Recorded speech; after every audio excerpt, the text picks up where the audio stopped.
Assalomu alaykum, ahli YouTube, hurmatli obunachilar. Mana navbatdagi kami pechkamiz.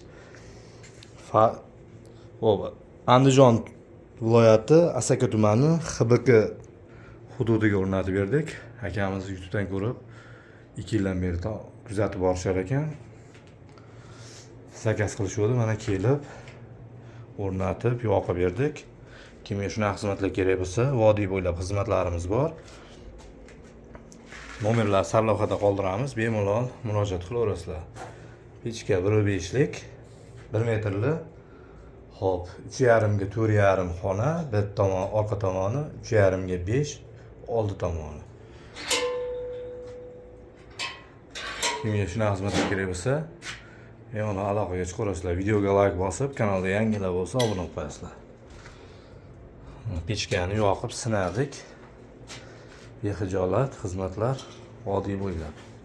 Hamma yo'qni o'zimiz olib borib, o'rnatib, yoqib beriladi. Uyga sement qum shiperdan chiqadigan bo'lsa, bitta azbis turba olib qo'yishadi.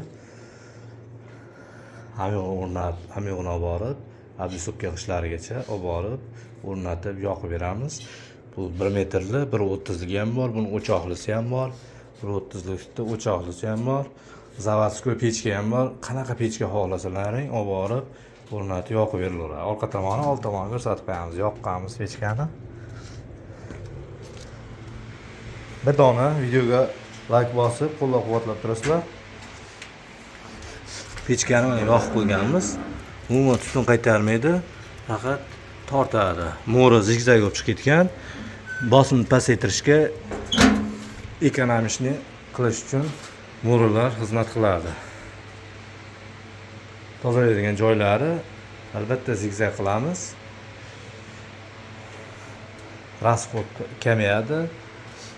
500 kg bir tonna bilan chiqaverasizlar. Mana old tarafda turba bo'ladi, albisubka g'ishlari, albisubka g'ishti qulayligi. Buni ertaga kafel qilmaysiz, shuvoq qilmaysiz. Shunday o'zi qolaveradi, chiroyli bo'lib, uyda ko'rkli bo'lib turaveradi. Endi shlakoblok, penoblok, sinchli uylarga bunaqa pishgan g'ishlarini olib qo'yishadi uydagilar. Sement qumga qo'shib, pishgan g'ish, shlakoblok, penoblok, gazoblok, sinchli uylardan g'ishlar chiqmaydi, shuning sababli pishgan g'ishni olib qo'yadi. Agar sinchli uylar bo'lsa.